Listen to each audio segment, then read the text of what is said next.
The Aztec Empire emerges from the mists of Mesoamerican history as one of humanity's most remarkable civilizations, a testament to the power of human ingenuity, spiritual dedication, and political sophistication. Tonight, as you drift into peaceful sleep, let us journey together through the complete saga of the Aztecs, from their humble origins as wandering nomads to their rise as masters of one of history's greatest empires. In the heart of what we now call Mexico, where the great lake systems of the Valley of Mexico once sparkled under ancient skies, a civilization arose that would captivate the world with its architectural marvels, complex religious systems, and sophisticated understanding of astronomy, mathematics, and agriculture. The story of the Aztecs is not merely one of conquest and empire. It is the story of a people who transformed themselves from outcasts into the dominant force of Mesoamerica through sheer determination, religious devotion, and remarkable adaptability. The Aztecs called themselves the Mexica, a name that would eventually give birth to the modern nation of Mexico. But their story begins long before they established their magnificent capital of Tenochtitlan, in the legendary homeland of Aztlan, a place shrouded in mythology and spiritual significance. According to their own historical accounts, preserved in beautiful pictographic codices and passed down through generations of skilled storytellers, the Mexica originated from this mystical northern land, guided by their patron deity Huitzilopochtli on a divinely ordained migration that would span centuries. The Great Migration of the Mexica people began sometime in the 12th century CE, though the exact date remains wrapped in the poetic language of myth and legend. Their chronicles speak of 7 tribes, known collectively as the Chichimeca, who departed from the 7 caves of Chicamostoc under the guidance of their gods. The Mexica were among these migrating peoples, but they were not the first to arrive in the Valley of Mexico, nor were they initially welcomed by the established city-states that already dotted the fertile landscape. Huitzilopochtli, whose name means hummingbird of the south or hummingbird of war, served as both guide and divine protector during this epic journey. According to Aztec tradition, the god spoke to his chosen people through his priests, directing their movements across the harsh landscapes of northern and central Mexico. The deity promised them that they would know their destined homeland when they witnessed a specific sign, an eagle perched upon a cactus, devouring a serpent. This powerful image would later become the central symbol of Mexican national identity, adorning flags and official seals to this day. The migration itself was no simple journey from point A to point B. Archaeological evidence and indigenous historical accounts suggest that the Mexica spent generations moving through various regions, sometimes settling for years or even decades before continuing their divinely mandated quest.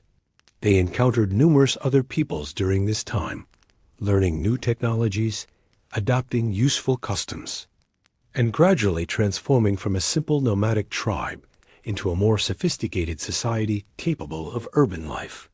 During their wanderings, the Mexica developed the fundamental characteristics that would later define their empire. They became skilled warriors out of necessity, as they frequently found themselves in conflict with established peoples who viewed them as unwelcome intruders. They refined their religious practices, with Huitzilopochtli gradually ascending to prominence among their pantheon of deities. Most importantly, they developed a strong sense of collective identity and divine destiny that would sustain them through the challenges ahead. The political landscape of central Mexico during the 13th and early 14th centuries was dominated by various city-states, each controlling surrounding agricultural lands and engaging in complex networks of trade, alliance, and warfare. The most powerful of these was Culhuacan, which claimed direct descent from the great Toltec civilization that had flourished centuries earlier. The Toltecs were remembered as master craftsmen, wise rulers, and creators of beautiful art and architecture. Any group that could claim Toltec heritage gained significant prestige and legitimacy in the eyes of other Mesoamerican peoples. When the Mexica finally arrived in the Valley of Mexico around 1200 CE, they found themselves in a challenging position. The best agricultural lands were already occupied by established city-states, and the newcomers were viewed with suspicion and hostility.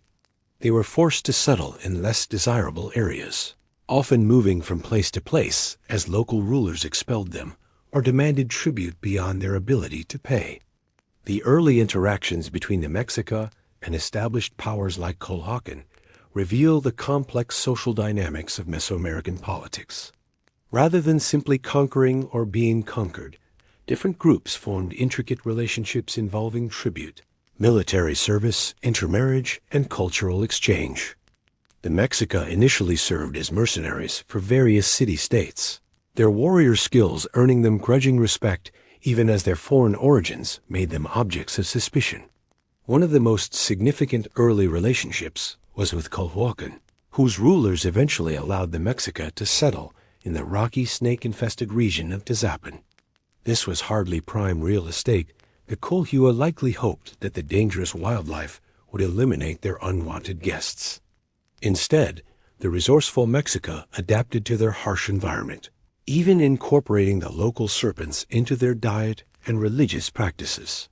This period of hardship actually strengthened their community bonds and military capabilities, preparing them for the greater challenges that lay ahead. The Mexica's time as vassals of Culhuacan also provided crucial opportunities for cultural and political advancement. Through military service and strategic marriages, they began to integrate themselves into the broader Mesoamerican political system. Most importantly, they gained access to Toltec legitimacy through intermarriage with Culhua nobility, a connection that would later prove invaluable in their rise to power. The pivotal moment in Mexica history arrived around 1325 CE, when the long-promised divine sign finally appeared to the wandering people. According to their sacred chronicles, preserved in the beautiful pictographic manuscripts known as codices, the priests of Huitzilopochtli received a vision of profound significance. On a small, marshy island in the vast expanse of Lake Texcoco, they witnessed the fulfillment of their god's ancient prophecy. A magnificent eagle perched atop a prickly pear cactus, gripping a serpent in its powerful talons. This moment represented far more than the end of a long journey. It marked the beginning of one of history's most remarkable urban civilizations. The island that would become Tenochtitlan was hardly an obvious choice for a great city. It was small, swampy, and apparently uninhabitable, precisely the kind of marginal land that more powerful peoples were willing to leave unclaimed. Yet the Mexica saw in this unpromising location the hand of divine providence, and they set about transforming their humble refuge into the greatest city the Americas had ever known. The name Tenochtitlan itself carries deep symbolic meaning, derived from the Nahuatl words tetl, meaning stone, Nahtli, meaning prickly pear cactus, and Tlan, meaning place literally, the place of the stone cactus. This etymology directly referenced the sacred sign that had guided them to their destined homeland, ensuring that every time they spoke their city's name, they remembered the divine mandate that had brought them there. The early years of Tenochtitlan's existence required extraordinary ingenuity and determination. The Mexica had to solve fundamental problems of urban life in an aquatic environment: how to create stable foundations, how to grow food, how to obtain fresh water, and how to connect their island home to the broader world of central Mexico. Their solutions to these challenges would become some of the most innovative achievements in the history of urban planning. The foundation of their city began with the construction of artificial platforms using a combination of mud, reeds, and stones laboriously transported from the mainland. These platforms served as the base for their first temples, homes, and public buildings. The Mexica developed sophisticated techniques for driving wooden piles deep into the lake bed to create stable foundations that could support substantial stone structures. This engineering knowledge, combined with their growing expertise in hydraulic management, would eventually enable them to expand their original small island into an urban complex covering more than 5 square miles. Perhaps their most celebrated innovation was the development of the chinampa agricultural system, often incorrectly referred to as floating gardens by later European observers. These were actually artificial islands created by piling mud and organic matter onto rectangular, wicker frames anchored to the lake bottom. The chinampas provided incredibly fertile growing conditions, as the constant moisture and rich organic content of the lake mud created ideal conditions for crops like maize, beans, squash, tomatoes, and flowers. The chinampa system represented a revolutionary approach to agriculture that could support dense urban populations while actually improving the local environment. Unlike traditional farming, which often led to soil depletion and erosion, the chinampa system created a sustainable cycle where human and agricultural waste enriched the growing medium, while the crops themselves helped filter and purify the lake water. This ecological integration between city and environment would become one of the defining characteristics of Aztec civilization. During these crucial early decades, the Mexica continued to serve as mercenaries and tribute payers to more established powers, particularly the city-state of Azcapotzalco, which dominated much of the Valley of Mexico through its control of trade routes and agricultural resources. The Tepanec rulers of Azcapotzalco initially viewed the growing Mexica settlement as a useful source of warriors and tribute, not recognizing the threat that this seemingly subordinate people would eventually pose to their dominance. The relationship between Tenochtitlan and Azcapotzalco during this period reveals the complex nature of power relationships in Mesoamerican politics. Rather than simple domination and submission, these relationships involved intricate networks of obligation, privilege, and mutual benefit. The Mexica gained access to broader trade networks, acquired new technologies and cultural practices, and gradually built the military experience and political connections that would later enable their rise to imperial power. The leadership structure that emerged in early Tenochtitlan reflected both their nomadic heritage and their adaptation to urban life. The position of Huitzilopochtli, or Great Speaker, evolved from earlier traditions of temporary war leaders into a permanent institutional role combining military command, religious authority, and civil administration. The first rulers of Tenochtitlan were careful to legitimize their authority through marriage connections with established noble families, particularly those claiming Toltec ancestry. Tepanecs, the legendary founder and first ruler of Tenochtitlan, embodies this transition from migration leader to urban sovereign. Though his historical existence remains debated by scholars, the traditions surrounding Tenoch illustrate the ideological foundations of Mexica rulership. He was remembered as both a military commander who led his people to their promised land and a wise administrator who established the basic institutions of urban governance. The religious landscape of early Tenochtitlan reflected the synthesis of the Mexica's original beliefs with the complex theological traditions they encountered in central Mexico. Huitzilopochtli remained their primary patron deity, but he was now accompanied by a growing pantheon that included major Mesoamerican gods like Tlaloc, the rain god, and Quetzalcoatl, the feathered serpent associated with wisdom and creation. This theological expansion paralleled their political integration into the broader Mesoamerican world. The construction of their first major temple, dedicated to Huitzilopochtli, marked a crucial milestone in the city's development. This modest structure, built on the site where their god had revealed the sacred sign, would eventually grow into the magnificent Templo Mayor that dominated Tenochtitlan's ceremonial center.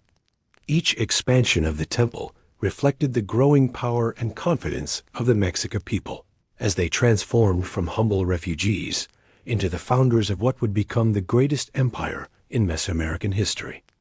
The transformation of Tenochtitlan from a modest island settlement into the magnificent capital of an expanding empire reached a crucial turning point during the reign of Itzcoatl, the fourth ruler of the Mexica, who ascended to power in 1427 C.E. Itzcoatl, whose name means obsidian serpent, would prove to be one of the most pivotal figures in Aztec history, as his political and military innovations laid the foundation for what would become the greatest empire in Mesoamerican history.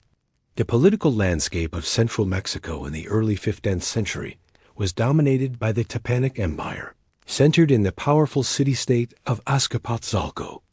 Under their ruler Tezozomoc, the Tepanecs had established hegemony over much of the Valley of Mexico through a combination of military conquest, diplomatic marriages, and economic control of vital trade routes. The Mexica, like many other peoples in the region, found themselves as tributary vassals, required to provide warriors for Tepanec military campaigns and regular payments of goods and labor.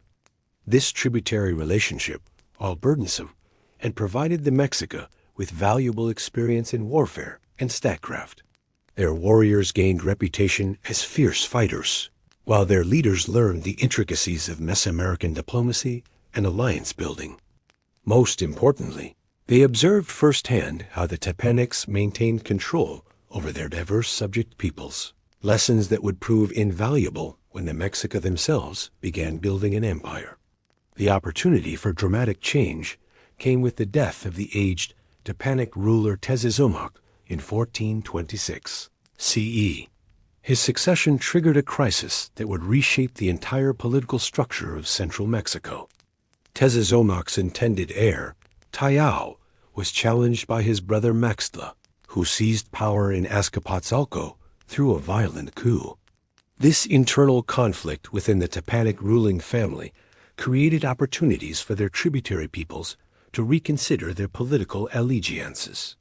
Maxtla proved to be a harsh and paranoid ruler who viewed the growing power of Tenochtitlan with suspicion and alarm.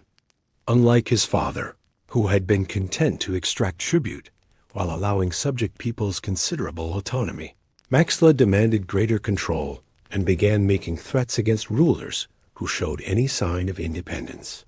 His decision to assassinate Chimalpopoca, the third Mexica ruler and Itzcoatl's predecessor, represented a fatal miscalculation that would ultimately lead to the downfall of Tepanec hegemony. Itzcoatl's response to his predecessor as murder revealed the sophisticated political acumen that would characterize Aztec imperial strategy. Rather than immediately seeking revenge through direct military confrontation, he carefully built a coalition of allies who shared his opposition to Tepanec rule.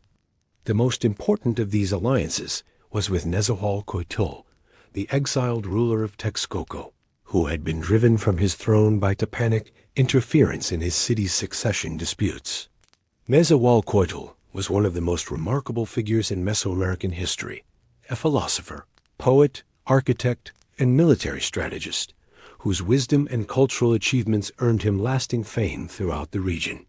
His alliance with Itzcoatl brought together Mexican military prowess with Texcocan intellectual sophistication, creating a partnership that would prove crucial to the success of their rebellion against Tepanec rule. The third major partner in this emerging alliance was the city-state of Tlacopan, strategically located on the western shore of Lake Texcoco. While smaller and less powerful than either Tenochtitlan or Texcoco, Tlacopan controlled important trade routes and could provide valuable military support. The formation of this triple alliance, as it came to be known, represented a masterpiece of diplomatic strategy that balanced the interests of three distinct political entities while creating a unified front against their common enemy. The war against Azcapotzalco began in 1428 CE and lasted for several years, transforming the political landscape of central Mexico through a series of carefully coordinated military campaigns. The Allied forces employed innovative tactics that combined traditional Mesoamerican warfare with new, strategic approaches developed through their collaboration. Mexico warriors provided shock troops and siege specialists, while Texcocan forces contributed superior organization and logistical support. Tlacopan controlled crucial supply lines and prevented Tepanec reinforcements from reaching their embattled capital. The siege of Azcapotzalco itself demonstrated the military innovations that would characterize later Aztec imperial expansion. Rather than simply surrounding the city and waiting for starvation to force surrender, the Allied forces systematically destroyed the economic infrastructure that supported Tepanec power. They cut off trade routes, destroyed agricultural installations, and captured or killed the specialists whose skills maintained the city's technological and administrative capabilities. The final assault on Azcapotzalco in 1430 CE marked the definitive end of Tepanec hegemony and the beginning of a new imperial order in central Mexico. The victory celebration that followed included elaborate ceremonies honoring the gods who had supported their cause, particularly Huitzilopochtli, whose guidance had brought the Mexica from humble beginnings to their position as leaders of the dominant coalition in the Valley of Mexico. The political arrangements established after the victory over Azcapotzalco revealed the sophisticated understanding of power relationships that would characterize the Aztec Empire throughout its existence. Rather than simply dividing the conquered territories among themselves, the three allied rulers created a system of shared hegemony that balanced their respective interests while maintaining unified control over their expanded domains. Under this arrangement, Tenochtitlan assumed the dominant role in military affairs and imperial expansion, with the Mexica ruler taking the title of Huitzilopochtli, or Great Speaker, of the entire alliance. Texcoco retained primary responsibility for legal and administrative matters, with Nezahualcóyotl developing sophisticated law codes and governmental procedures that would influence imperial administration for generations. Tlacopan managed many of the alliance's commercial activities and served as intermediary in diplomatic relations with neighboring powers. This division of responsibilities created a remarkably stable and effective system of governance that could adapt to the challenges of ruling an increasingly diverse and far-flung empire. The Triple Alliance combined the military effectiveness needed for conquest with the administrative sophistication required for long-term control, while the shared authority structure prevented any single ruler from accumulating enough power to threaten the stability of the partnership. The decades following the victory over Azcapotzalco witnessed the most dramatic expansion in Aztec history, as successive rulers transformed their regional coalition into a continent-spanning empire that would dominate Mesoamerica for nearly a century. Under Itzcoatl's immediate successors, the scope and sophistication of Aztec imperial administration reached heights that rivaled any contemporary civilization in the world. Moctezuma I, who ascended to power in 1440 CE following Itzcoatl's death, inherited a stable foundation and used it to launch ambitious campaigns that extended Aztec influence far beyond the Valley of Mexico. His reign, spanning nearly 3 decades until 1469 CE, established many of the institutional frameworks that would define imperial governance throughout the empire's existence. Moctezuma I, whose name means angry lord, combined military brilliance with administrative innovation to create a system of control that could effectively manage diverse populations across vast geographical distances. The early targets of Moctezuma's expansion campaigns were carefully chosen to maximize both economic benefits and strategic advantages. The conquest of Coyoacan within the basin of Mexico eliminated a potential threat close to the imperial heartland while providing access to valuable agricultural resources. More ambitious were the campaigns against Huanahuac and Huaxtepec in what is now the state of Morelos, which brought the empire into control of some of the most fertile agricultural lands in central Mexico. These southern conquests introduced the Aztecs to new crops and agricultural techniques that would profoundly influence their economy and diet. The warm climate and rich volcanic soils of Morelos proved ideal for growing cotton, which became crucial for the textile production that supplied both imperial needs and long-distance trade networks. The region also produced cacao, the precious beans used to make chocolate drinks that served both ceremonial and economic functions throughout Mesoamerican society. The tribute system that emerged from these early conquests established patterns that would characterize Aztec imperial administration throughout its existence. Rather than attempting direct rule over conquered territories, the Aztecs typically allowed local rulers to maintain authority over their populations in exchange for regular tribute payments and military service when required. This indirect approach to imperial governance proved remarkably effective, as it minimized administrative costs while maximizing economic benefits. The sophistication of Aztec tribute collection can be seen in the detailed records preserved in codices like the Mendoza Codex, which documents the precise obligations of various subject provinces. These tribute rolls reveal the empire's thorough knowledge of regional specializations and resource availability, with each province required to provide goods that reflected their particular economic strengths.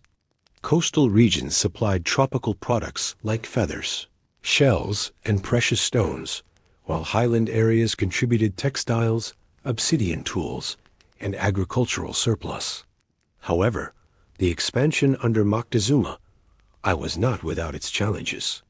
A devastating 4-year drought that began in 1450 CE tested the resilience of both the imperial administration and the agricultural systems that supported it. This natural disaster, remembered in Aztec histories as one of the most severe in their collective memory, forced the empire to implement emergency measures that revealed both the vulnerabilities and the adaptive capabilities of their political system. The drought crisis prompted innovations in agricultural technology and administrative policy that strengthened the empire's long-term stability. Engineers expanded the chinampa system around Tenochtitlan and developed more sophisticated irrigation networks in conquered territories.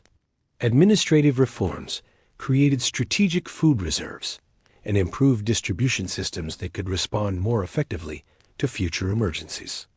Most importantly, the successful management of this crisis enhanced the prestige of Aztec leadership and demonstrated their competence to both subjects and potential rivals.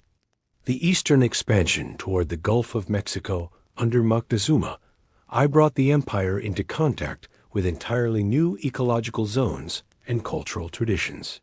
The conquest of regions like Veracruz provided access to valuable resources, including vanilla, rubber, and various tropical fruits that were highly prized in the highland markets. More strategically significant was control over trade routes that connected central Mexico with the Maya territories of the Yucatan Peninsula and the advanced civilizations of modern-day Guatemala and Honduras. The southern expansion into Oaxaca represented perhaps the most ambitious of Moctezuma's campaigns, as it brought Aztec forces into conflict with the sophisticated Zapotec civilization centered at Monte Alban. The Zapotecs had developed their own complex urban society with advanced writing systems, astronomical knowledge, and artistic traditions that both competed with and complemented Aztec achievements. The integration of Zapotec territories into the empire required diplomatic finesse as well as military force, as these peoples possessed cultural sophistication that commanded respect even from their conquerors. When Moctezuma I died in 1469 CE, he left his successor Axayacatl, an empire that had grown exponentially in both size and complexity since the defeat of Azcapotzalco 4 decades earlier. Axayacatl, whose 13-year reign lasted until 1481 CE, faced the challenge of consolidating these rapid conquests while continuing the expansionist momentum that had become central to Aztec political culture. Much of Axayacatl's reign was devoted to suppressing rebellions that erupted throughout the empire as subject peoples tested the resolve of a new ruler. These rebellions revealed the inherent tensions within the Aztec imperial system, as the indirect rule that made the empire administratively feasible also created opportunities for subject rulers to assert independence when they perceived imperial authority as weakened. The frequency of such rebellions became a persistent feature of Aztec imperial politics, requiring constant military readiness and diplomatic vigilance. The most serious external threat to Aztec expansion came from the Purépecha Empire in western Mexico, a powerful state that had developed independently of central Mexican influence and possessed military capabilities that rivaled those of the Triple Alliance. The Purépecha, also known as the Tarascan Empire, controlled valuable copper mines and had developed metallurgical techniques that gave their warriors superior weapons and tools compared to their Mesoamerican neighbors. The conflict with the Purépecha Empire revealed both the strengths and limitations of Aztec military organization. When the Purépecha invaded the Toluca Valley in 1455 CE, claiming territories previously conquered by the Aztecs, they demonstrated their ability to challenge Aztec expansion directly. Ixayacatl's successful defense of these territories in 1472 CE showed that Aztec forces could hold their own against this formidable rival in defensive operations.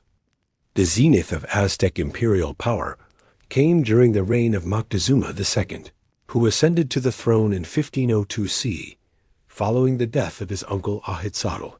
At the time of his coronation, the Aztec Empire had reached unprecedented territorial extent, stretching from the Gulf of Mexico to the Pacific Ocean, and from central Mexico deep into present-day Guatemala.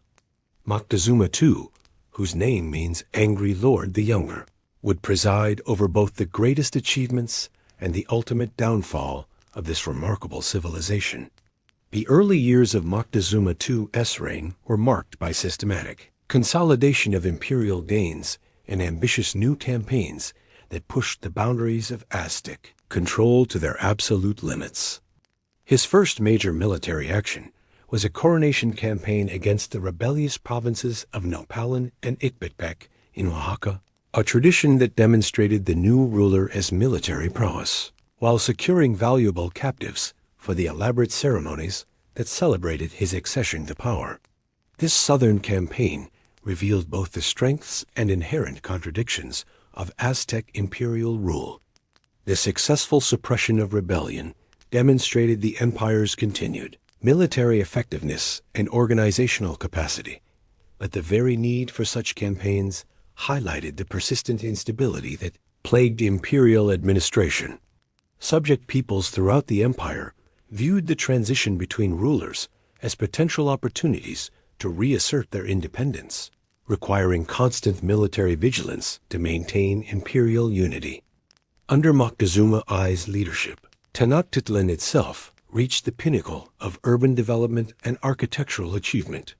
The city that had begun as a modest island settlement now covered more than 5 square miles of reclaimed lake bed, connected to the mainland by magnificent causeways that served both practical and ceremonial functions. The great Templo Mayor, rising in stepped pyramidal form toward the heavens, dominated a ceremonial center that included dozens of subsidiary temples, palaces, schools, and administrative buildings. The sophistication of Tenochtitlan's urban infrastructure astonished even the Spanish conquistadors, who would later describe it in letters to European monarchs. The city's network of canals served as its primary transportation system, with thousands of canoes moving people and goods throughout the urban complex. Elaborate aqueducts brought fresh water from highland springs, while sophisticated waste management systems maintained public health at a population that may have reached 200,000 inhabitants. The agricultural innovations that supported this urban marvel represented one of humanity's most remarkable achievements in environmental management. The chinampa system had evolved into a complex ecological network that not only fed the imperial capital, but also served as a model for sustainable agriculture that modern environmentalists still study with admiration. These artificial islands produced multiple crops per year, while actually improving water quality and creating habitat for diverse wildlife populations. Moctezuma II's territorial expansions during the first decade of his reign extended Aztec control deep into regions that had previously remained independent. The conquest of Aquiatlan in 1504 CE, allegedly triggered by the emperor's desire for a particularly beautiful flowering tree, demonstrated both the vast resources at the empire's disposal and the increasingly arbitrary nature of imperial decision-making.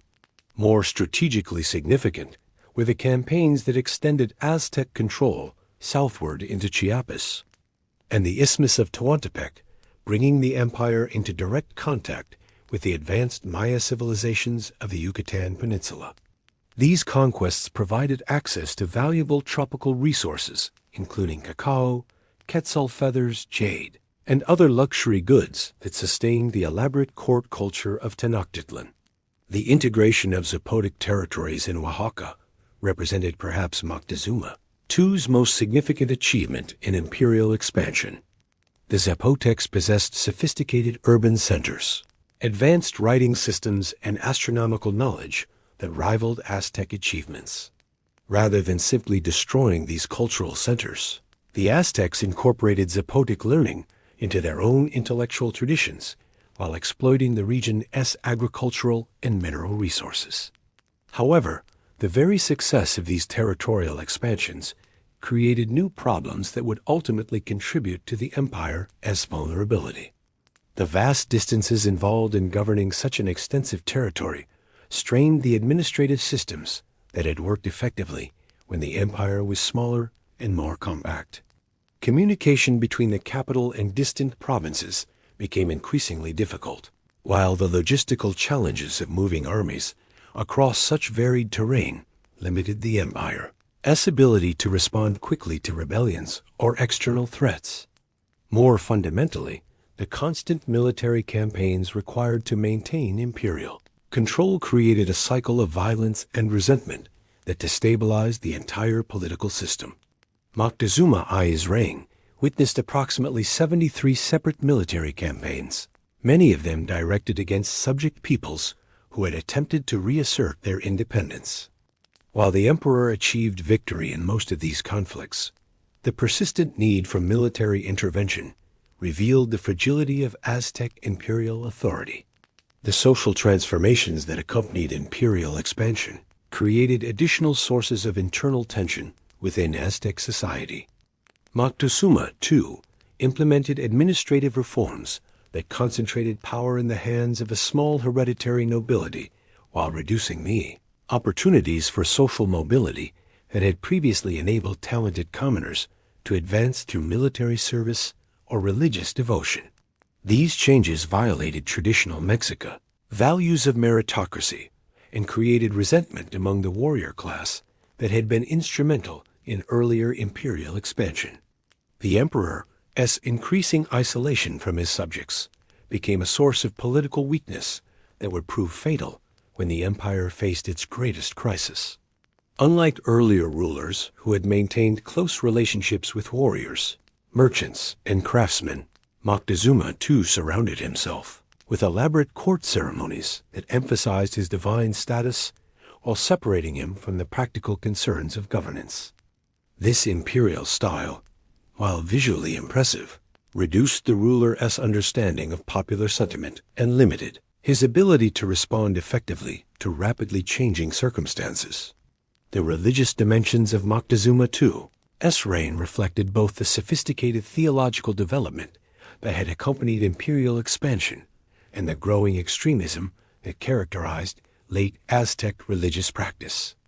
The emperor oversaw the most elaborate human sacrifice ceremonies in Mesoamerican history, including the dedication of expanded temples that may have involved the sacrifice of thousands of war captives.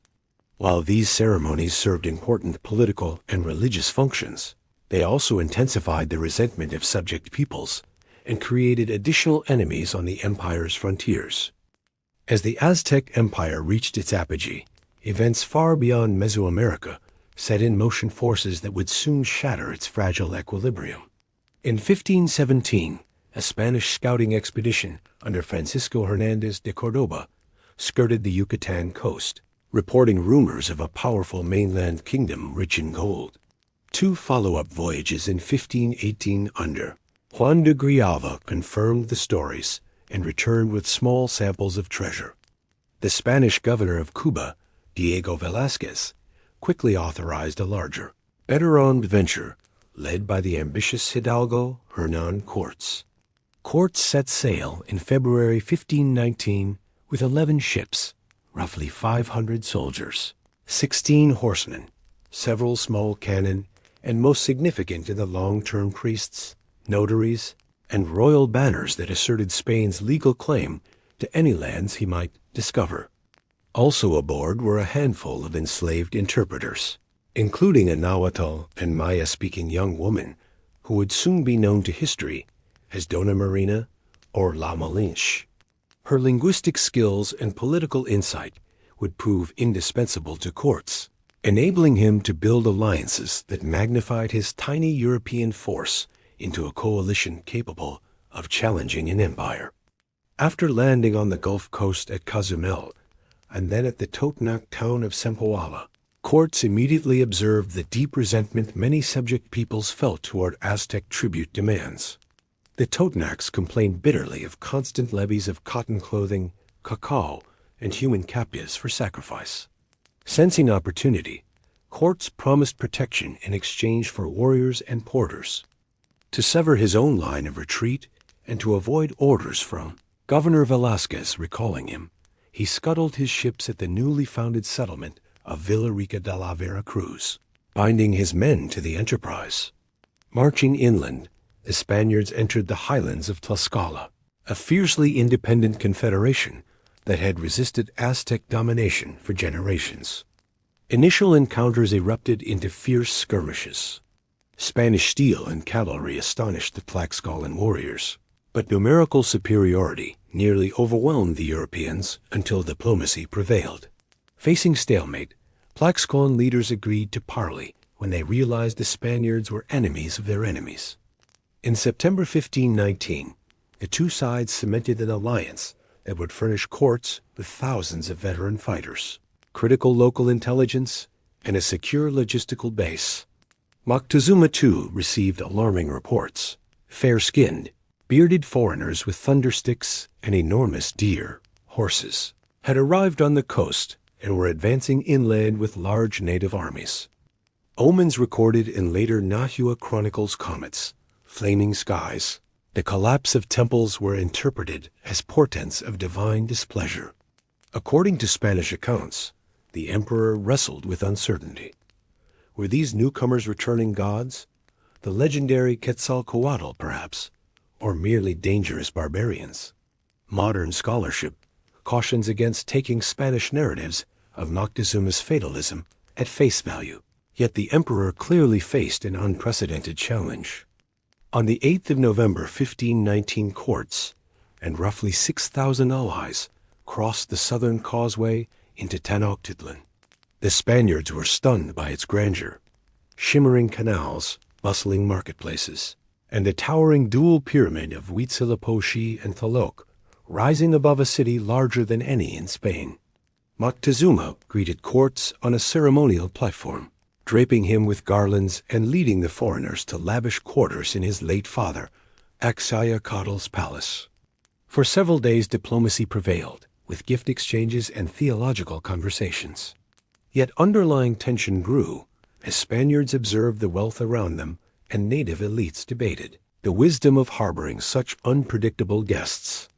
Within weeks, Cortés seized the initiative, arresting Moctezuma, an audacious act that paralyzed much of the Aztec administrative apparatus. Capturing a ruler was standard Spanish colonial practice, but Tenochtitlan's complex power structure limited the effectiveness of this strategy.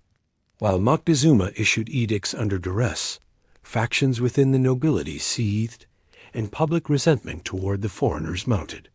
Meanwhile, Velázquez dispatched a punitive force under Panfilo de Narváez to arrest Cortés for insubordination. In May 1520, Cortés marched back to the coast with a small detachment, defeated Narváez, and persuaded most of his men to join the inland venture. During Cortés's absence, tensions in Tenochtitlan boiled over. His lieutenant Pedro de Alvarado, fearing an uprising during the festival of Toxcatl, massacred hundreds of unarmed nobles in the great temple precinct. The atrocity ignited full-scale revolt. When Cortés returned in late June, he found the city barricaded and Moctezuma's authority shattered. On the night of the 30th of June 1520, in an episode later called La Noche Triste, the Sad Night, the Spaniards attempted a secret retreat across the western causeway amid driving rain. Aztec warriors, fighting from canoes and the narrow walkway, inflicted devastating losses. Weighted down with gold, many Spaniards drowned or were captured for sacrifice. Indigenous allies fared worse, suffering thousands of casualties. Cortés reached Tlaxcala with barely a quarter of his original force. Yet the Aztecs had won only a tactical victory. Smallpox, introduced inadvertently by an infected African quarter months earlier, now raged through the valley, killing as many as half the population, including the new Emperor Huitzilopochtli, in a matter of weeks. During the winter of 1520-21, Cortés rebuilt his army. From the Tlaxcalan uplands, he directed construction of 13 shallow draft brigantines that could be disassembled, hauled over mountains, and reassembled on Lake Texcoco. These vessels, armed with cannon and protected firing platforms, would neutralize the Aztecs' canoe fleet and cut Tenochtitlan's supply lines across the lake. In April 1521, the Spaniards and their tens of thousands of native allies began systematic conquest of the lakeshore towns, severing aqueducts and causeways. The brigantines launched in late April quickly dominated the waters, isolating the island city. Daily assaults battered the causeways, while starvation spread inside Tenochtitlan. Cuauhtémoc, a young noble elected emperor in February, orchestrated ferocious counterattacks, employing floating barricades, underwater stakes, and nighttime raids. Yet attrition favored the besiegers.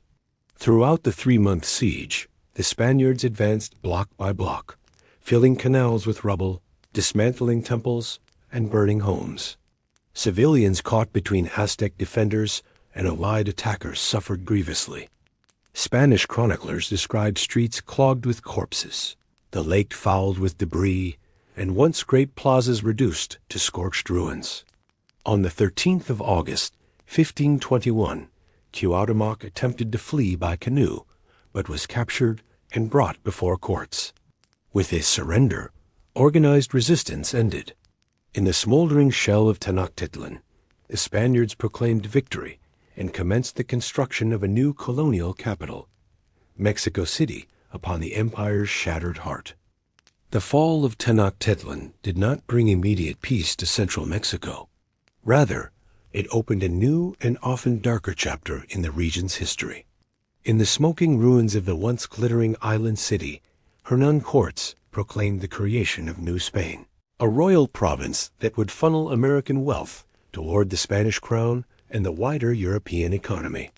Within months, stone from toppled temples became the foundations of colonial churches, while labor gangs of surviving Mexico and their former rivals dredged canals and cleared rubble for the gridded streets of what would become Mexico City. The demographic shock was catastrophic. Even before the final siege ended, smallpox had torn through the valley, killing an estimated 5 to 8 million people, roughly half the regional population, within a single year. Subsequent waves of measles, typhus, and influenza compounded the devastation, leaving entire villages empty and agricultural terraces untended. Where bustling causeways had once pulsed with traders and pilgrims, mournful processions now carried the bodies of the dead to hurried mass graves along the lakeshore.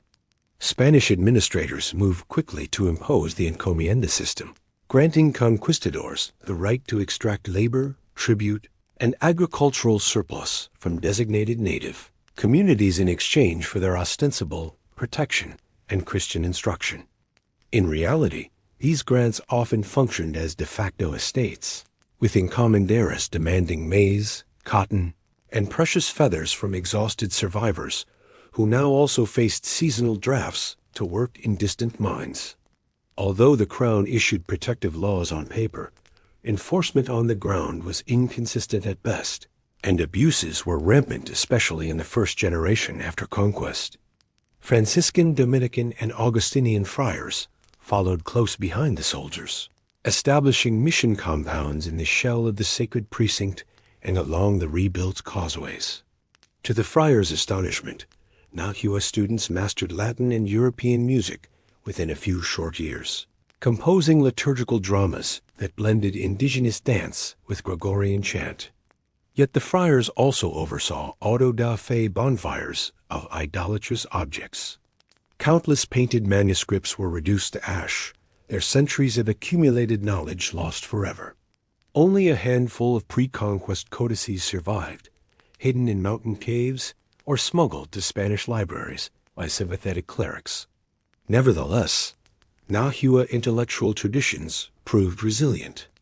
Indigenous scholars such as Antonio Valeriano and Andres de Olmos compiled vocabularies, grammars, and chronicles in the Roman alphabet, ensuring that the Nahuatl language, now infused with Spanish loanwords, would remain a vibrant medium of expression. In chinampa hamlets south of the ruins, farmers replanted maize and amaranth beside new imported peach and wheat seedlings, demonstrating an ecological adaptability as remarkable as their ancestors' engineering feats. Cortés himself, newly titled Marques del Valle de Oaxaca, claimed vast estates from the Pacific coast to the Gulf, but he could not govern alone. Royal bureaucrats arrived in 1524 to establish the first audiencia, a high court that balanced conquistador ambitions with imperial interests. The crown's objective was clear: secure precious metals and reliable tax flows while preventing any single settler faction from becoming a rival power. By mid-century, silver from Zacatecas and Guanajuato mines, worked by coerced indigenous and African labor, was streaming through Veracruz to Seville's treasury fleets, financing Spain's wars in Europe. For the Mexican nobility, the colonial order offered both ruin and limited opportunity. Some lineages retained local authority as caciques, collecting village taxes on behalf of Spanish overlords while preserving elements of pre-conquest status hierarchies. Others faded into obscurity, their ancestral lands parceled to European settlers or ecclesiastical estates. The young Emperor Cuauhtémoc, initially spared after his capture, was executed on Cortés' disastrous expedition to Honduras in 1525. Yet in folk memory, he became a symbol of stoic resistance, celebrated in later centuries as the last defender of native sovereignty. Cultural syncretism unfolded rapidly. Indigenous artisans carved Christian saints with feathered headdresses, and Marian shrines absorbed iconography of mother goddess devotion. Nahua midwives baptized newborns with saline water long before priests arrived, blending Catholic sacrament with ancient purification rites. Even the old solar calendar found hidden survival in fiesta cycles timed to agricultural tasks familiar since Toltec days. While outward signs of Aztec rule, jaguar-cloaked generals, tribute caravans, and sacrificial drums vanished, deeper threads of language, cuisine, and communal reciprocity endured beneath a veneer of colonial etiquette. Yet trauma lingered. Generations born after 1521 grew up surrounded by shattered temples and stories of ancestral greatness, recounted in hushed tones during evening hearth gatherings. Elders spoke of Tenochtitlan's former causeways gleaming with white stucco, of priest astronomers tracking Venus across obsidian mirrors, of marketplaces where artisans displayed turquoise mosaics fit for gods. Children listened wide-eyed, their imaginations caught between mourning and myth, as elders ended each tale with a whispered admonition: remember but survive. Over time, surviving Mexica communities forged new alliances with other indigenous groups equally subject to Spanish rule. Intermarriage, trade, and shared grievances laid the groundwork for later regional revolts, from the Mixton War in the 1540s to the Great Chichimeca resistance of the northern deserts. Although none succeeded in restoring an independent empire, they demonstrated that colonial dominance remained contested, negotiated daily in fields, workshops, and parish squares. By the early 1600s, Mexico City had become a hybrid metropolis. Spanish stone arcades lined former Aztec avenues. Nahua vendors hawked tamales beside Andalusian chestnuts. African drummers accompanied feathered dancers during Corpus Christi processions. The very ground beneath the capital remained a palimpsest layers of earth filled with broken figurines, obsidian blades, and fragments of European ceramics, all mingling in silent testimony to the city's layered past. For modern listeners drifting toward sleep, the Aztec Empire may seem both impossibly distant and strangely present. Its glyphs adorn contemporary art. Its agricultural genius informed sustainable design.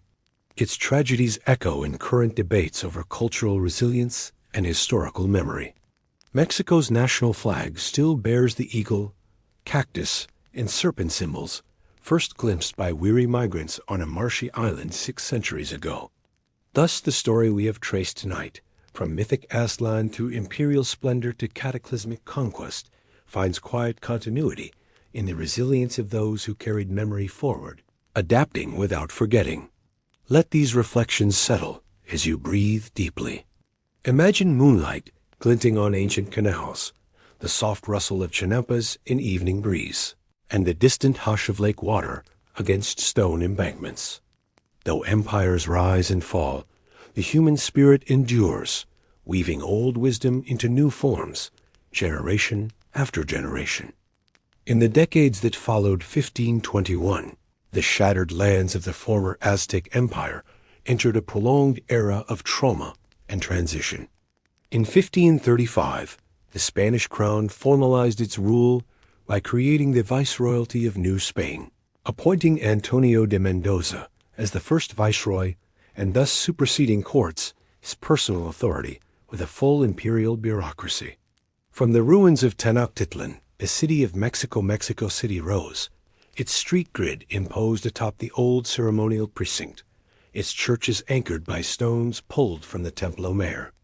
The city became the administrative heart of a transoceanic empire that stretched from the Philippines to the Caribbean, yet Nahua laborers still poled canoes through surviving canals, carrying sacks of chilies and baskets of chapulines to the same island, marketplace where their ancestors once traded turquoise and obsidian. Spanish administrators adapted pre-conquest political structures to their own purposes. Indigenous nobles who had ruled alt-pedal city-states were recognized as caciques in the new order, given the honorifics don and dona, and exempted from head tax obligations so long as they remained loyal intermediaries. These local elites collected tribute in maize, cotton cloth, and labor drafts, forwarding quotas to encomendeiros or treasury officials, while retaining a modest share. In many villages, the old council house simply became the cabildo, now keeping its minutes in Nahuatl, spelled with Latin letters instead of painted glyphs. Such continuity eased administration for the numerically tiny Spanish population, but it also locked commoners into hierarchies that echoed imperial tribute demands. The encomienda system, conceived as a temporary reward for conquistadors, quickly hardened into hereditary estates. Encomenderos could not legally own the land or people assigned to them, yet in practice they compelled seasonal service in mines, textile workshops, and hacienda fields. Royal decrees, the laws of Burgos 1512 and the new laws 1542, sought to curb abuses, but distance from Madrid and entrenched settler interests blunted enforcement. For many Nahua communities, the burden of forced labor, tribute in kind, and new monetary taxes proved heavier than anything imposed by the old empire. Meanwhile, Franciscan, Dominican, and later Jesuit missionaries blanketed the countryside with mission complexes, their whitewashed atriums often built beside or directly atop raised temples. Mass baptisms introduced entire districts to Christianity within months. Yet beneath this layer of outward conformity, older cosmologies persisted.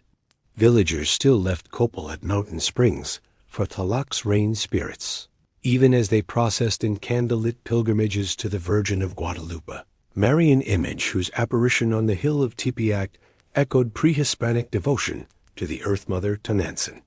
This ongoing fusion of symbols created a richly syncretic religious culture that neither friars nor native believers experienced as contradiction, but rather as a lived compromise between past and present. Demographically, the 16th century remained calamitous. After the initial smallpox epidemic of 1520-21, waves of measles, 1531, pneumonic plague-like Kokoliztli fevers, 1545 and 1576, typhus, and influenza crashed across central Mexico. By 1600, the population of the former imperial heartland had fallen by perhaps 80% from its pre-contact peak, a scale of loss that reshaped every facet of social life. Irrigation canals, silted terraces, collapsed, and entire lineages vanished from tribute rolls. Survivors consolidated into fewer villages, often abandoning marginal lands to forest regrowth, an ecological rewilding that silently marked the human catastrophe. Yet amid tragedy, creativity persisted. Nahua scribes trained in missionary colleges produced annals that blended European chronicle style with native cyclical conceptions of time, ensuring that collective memory of migrations, dynasties, and sacred geography survived. Feather mosaic artists supplied altar screens for Seville. Potters adapted majolica glazes to indigenous vessel forms. And farmers experimented with Old World wheat and barley, intercropping them among maize stalks on chinampa islets. The resulting cuisine tortillas, alongside fry bread, cacao flavored with cinnamon foreshadowed the mestizo culture that would come to define Mexico. Spanish expansion soon pushed far beyond the valley. Silver strikes at Zacatecas, 1546, and Guanajuato, 1557, drew colonists northward, provoking the long Chichimeca Wars as nomadic groups resisted the encroachment on their hunting grounds. To guard convoys carrying bullion south to the mint in Mexico City, the crown established a chain of presidios, small forts, garrisoned by professional soldiers and allied indigenous scouts. Jesuit missions followed, teaching subsistence farming to semi-nomadic peoples, even as they served as advance guard of empire. In this arid frontier, African-descended muleteers, mestizo cowboys, and displaced Nahua laborers mingled to create new cultural mosaics. Within Mexico City itself, social stratification crystallized into a rigid casta hierarchy.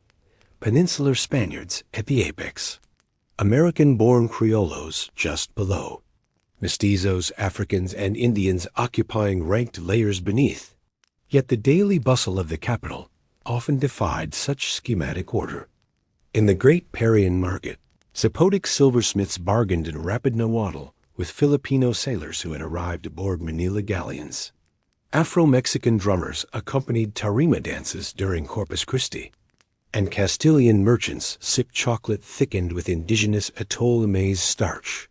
The city embodied the collision and fusion of 4 continents within 3 generations of the conquest. Political resistance never wholly disappeared. The Mixtin War, 1541, in western Mexico, and the Yaqui uprisings of the 1600s showed that indigenous polities could still mobilize formidable military coalitions. Even in the Valley heartland, lawsuits filed before the General Indian Court invoked royal decrees to defend communal lands against aggressive encomenderos. Literate Nahua nobles cited Castilian legal formulas alongside ancestral land boundary songs, wielding the conqueror's jurisprudence as a shield for local autonomy. While few suits produced complete victories, many resulted in partial restitution or reduced tribute incremental gains that slowed, though could not halt, colonial encroachment. By the close of the 16th century, the broad outlines of colonial society had settled into place. The old trilateral triple alliance of Tenochtitlan, Texcoco, and Tlacopan had given way to a new triad of crown, church, and hacienda. Tribute still flowed toward a distant center, yet now crossed an ocean before it reached the monarch's coffers. Massive hydraulic projects, once commissioned to honor Huitzilopochtli, were repurposed to drain the lake for urban expansion. Canals that had carried maize to imperial storehouses now bore barges laden with European wheat. And atop the former pyramid precinct rose the metropolitan cathedral, its bell tower visible for leagues across a valley where volcanoes watched silently. as they had since Mexica pilgrims first glimpsed an eagle and cactus beside shimmering water. Perhaps, as you find yourself drifting toward sleep, you can picture the layered city beneath today as bustling capital. Jade beads lying beneath subway tracks, charred temple offerings sealed under Baroque chapels, and far deeper, the basalt foundations of an even older world whose myths nurtured the Mexica imagination. Each layer is a chapter in a story that continues, whispered by street vendors selling tamales at dawn, by mariachi trumpets echoing across the Zocalo at dusk, and by the calm lapping of water in remaining chinampa canals where herons still hunt among the reeds. Let these quiet ripples of continuity ease your breathing. As the night deepens, know that the Aztec world, though transformed by conquest and time, endures in languages spoken, food savored, and rituals celebrated across modern Mexico and beyond. History, like dreaming, folds moments into memory, weaving loss and resilience into the fabric of human experience. Rest now, carried by the gentle rhythm of that unfolding tapestry. As the 17th century unfolded, New Spain entered what historians call a century of transition, a time when demographic recovery, commercial diversification, and a budding Criollo identity gradually replaced the raw tumult of conquest with a more structured, though still unequal, colonial society. Mexico City, now the seat of a viceroy, audiencier, archbishop, and mint, had grown into a cosmopolitan hub, perhaps 100,000 residents, its plazas alive with the mingled sounds of Nahuatl vendors, Andalusian guitarists, and West African drummers. Silver remained the fiscal backbone of the colony. By the 1670s, Zacatecas and Guanajuato alone outproduced the fabled mines of Peru. The crown's royal fief, quinto real, skimmed 20% of all bullion, yet a significant share of profits stayed in the colony, financing local obrades, textile mills, cattle haciendas, and lavish Baroque facades that still adorn churches from Puebla to Oaxaca. Growing internal wealth nurtured a merchant class of Criollo Spaniards born in the Americas, who began to resent their exclusion from high office, reserved by law for peninsulares born on Iberian soil. In the countryside, demographic loss had reached its nadir. From pre-contact highs estimated between 5 and 25 million, central Mexico's indigenous population stood near 1.5 million by mid-century. With labor scarce, many encomiendas converted forced service into wage contracts, spurring the slow emergence of a rural proletariat that mixed Nahua, Otomi, African, and mestizo laborers on sprawling haciendas. Meanwhile, communal pueblos fought in royal courts to defend their diminishing lands, sometimes winning partial restitution by wielding the very Spanish legal code imposed upon them. Intellectual life flourished behind convent walls. Sor Juana Inés de la Cruz, a self-taught prodigy, composed philosophical poetry and theological treatises that dazzled Mexico City's salons before ecclesiastical censors forced her silence in 1694. Her struggle for scholarly freedom foreshadowed later Criollo critiques of peninsular authority, illustrating how cultural brilliance coexisted with rigid social constraint. Though far from Europe's battlefields, New Spain could not escape global conflict.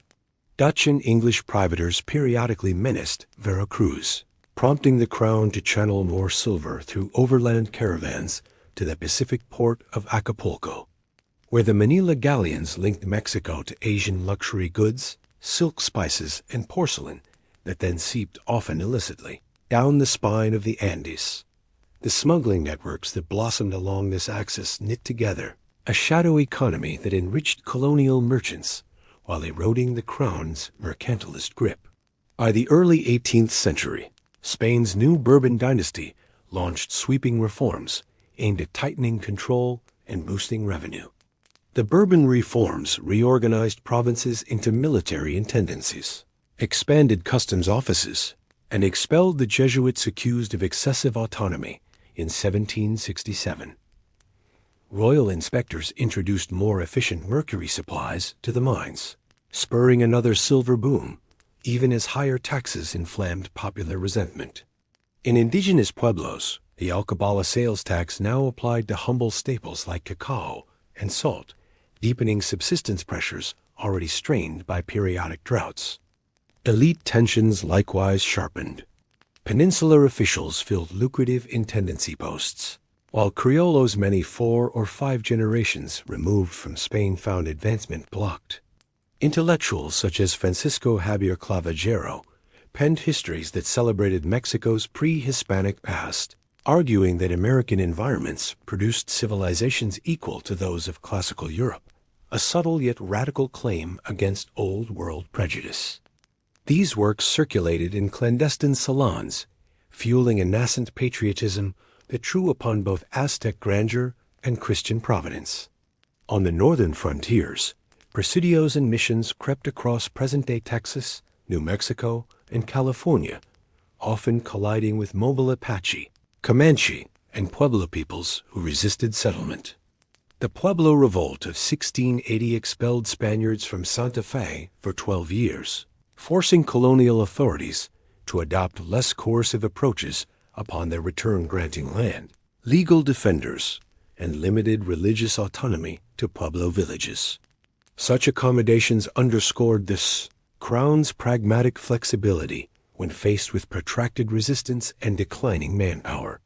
Despite incremental reforms, the late colonial order remained brittle. A series of bad harvests in 1785 to 86, remembered as the Hunger Winter, sent maize prices soaring and triggered lethal famines in the countryside. Epidemic typhus followed close behind, stoking millenarian rumors that echoed older prophecies of cosmic upheaval. Many rural Nahua interpreted calamity through still vibrant Aztec cycles of sun and earth, grafted now onto Catholic eschatology proof that layers of belief continued to intertwine 3 centuries after the conquest. In city taverns, news of the 1808 French invasion of Spain and the forced abdication of King Ferdinand VII ignited political crisis. With metropolitan authority in doubt, Mexico City's Ayuntamiento City Council jockeyed with the viceroy and audiencia over who held legitimate power. Criollo officers, steeped in Enlightenment texts smuggled through Veracruz, argued that sovereignty reverted to the people in the monarch's absence, a radical concept that soon escaped the capital to permeate provincial militias and village councils alike. Thus, when Father Miguel Hidalgo y Costilla rang the church bells of Dolores on the 16th of September 1810, calling for the end of Spanish rule, redistribution of land, and racial equality, decades of submerged grievances erupted into open revolt. Indigenous farmers, mestizo artisans, and disaffected soldiers flocked to Hidalgo's banner, marching under icons of the Virgin of Guadalupe, the syncretic mother who now served as patron of a multi-ethnic insurgency. Although Hidalgo fell before royalist fire the following year, the insurgent flame endured, carried by leaders such as José María Morelos and later Vicente Guerrero until 1821, when the Plan of Iguala forged an unlikely alliance between liberal guerrillas and conservative Criollo officers to secure independence. While our narrative turns now toward 19th century nation building, pause for a moment and breathe deeply, letting the cadence of history settle. Picture colonial plazas illuminated by flickering lanterns, the scent of chocolate thick with cinnamon, and the distant chant of matins rolling from a stone cathedral built atop Aztec foundations. In those quiet pre-dawn hours, friars copying Nahuatl grammars, miners shouldering ingots toward Veracruz, and indigenous farmers whispering ancestral prayers all shared the same uncertain dawn age, stitching a unique thread into Mexico's vast historical tapestry. Allow that tapestry to unfurl gently across your imagination. With each exhale, release the weight of dates and decrees. With each inhale, gather the resilient pulse that has carried communities through conquest, plague, and reform. And when sleep's soft cloak begins to draw close, know that our journey continues toward independence, revolution, and the living legacies of the Mexico world. As dawn of a new century approached, the insurgency that began with Hidalgo's Grito de Dolores in 1810 intensified, weaving independence aspirations with festering colonial grievances. José María Morelos convened the Congress of Chilpancingo in 1813, declaring outright independence and drafting Los Sentimientos de la Nación, a manifesto that blended Catholic devotion with Republican ideals. Although Morelos fell before firing squad in 1815, guerrilla bands persisted across rugged sierras, sustained by rural mestizos and indigenous communities who remembered both Aztec resistance and colonial exactions.